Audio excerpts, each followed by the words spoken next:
Hi friends, welcome back to Know Your Role. Today, we're talking about the WARDANCER, the Battle Master. The Master of Combat? Kind of. You can make it work. Let's get into it.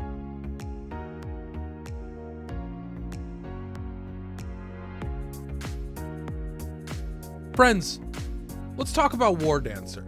Now, WARDANCER is one of those classes that has like a jack-of-all-trades type of feel to it. It's fast, it's got decent mobility, it's got decent engage potential, and fast engages. Also has a defensive damage reduction skill, and so this class has a lot of tools that can get them around the fight. But what is it most effective at? Very similar to a gun lance, it's effective at disrupting the situation. Now, this class has decent disruption because of the primary identity skill you use on this class, Call of the Wind God. Now, Wind God as a skill is pretty slow, but if you catch somebody in a freeze combo and you go straight into Wind God, you are stagger/paralysis tier 1 immune. So make sure you try and get to another target. People are going to be running away from you because you are a giant tornado doing a ton of damage. But if you can pick one or two people up with this skill, you are clapping cheeks. This class has gone from pretty laughable to pretty high tier, and Cannon's video, they talk about how it's a current S tier class. And with this class, you can make a massive impact on the arena. The great mobility of Lightning Kick into Moonflash Kick, or something like Sleeping Ascent, Phoenix Advent, you can make a lot of plays on several different targets. And then, like I said, with Call of the Wind God, you can move said targets into each other to help your team just have a lot less pressure on them. Now, what is your role? What are you doing? You are isolating targets in a general sense. You want to make sure that you're able to peel for your team because you do have a lot of knockups and you do have a decent amount of CC. Along with the defensive capabilities of this class, you can also help your team quite a bit with their damage reduction. One of the most important things about WARDANCER, though, is you need a good amount of game knowledge, because this class relies on counterplay.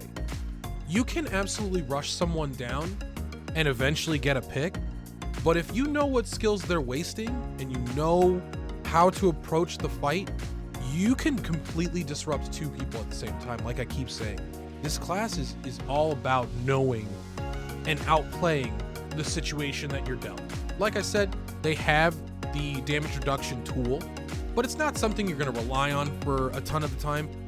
Your best defense is keeping people in CC or keeping people on the ground, which they have a great time tech chasing. When I say tech chasing, I mean when somebody wastes their off the ground roll, so they get knocked down on their back, they're trying to get away, they're trying to roll away. WARDANCER has a great time catching somebody afterward. I'm talking even like gunslingers and deadeyes. You can catch them afterward and you can punish them for wasting that roll with a kill. WARDANCERs do pretty good damage, and their ultimate is pretty decent as well, has a damage reduction component on it as well. So when you're in the fight, if you're worried about taking too much damage, slam that ult down. It's not going to do a ton itself, but it is a great defensive tool to get people off you and relieve pressure in a team fight. I say this in a lot of Know Your Role videos, but peel for your team. You don't always have to be in the pocket with this class.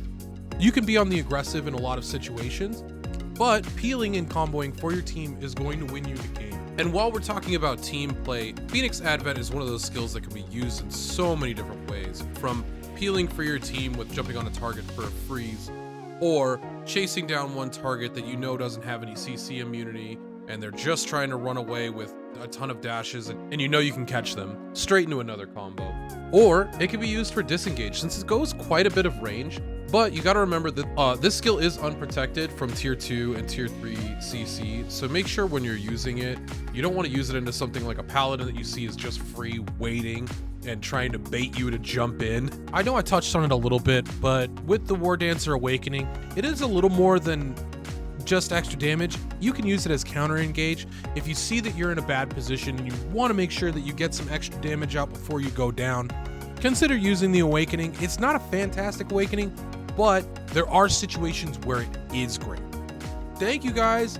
Check out Toffee Latte. Dude's super hilarious. One of my favorite people in this community. Plays on EU. Thank you guys so much for checking out this footage, checking out Know Your Role. Make sure you like, comment, subscribe, do all that fun stuff. I will see you in the next video. We're getting it going. More Know Your Role.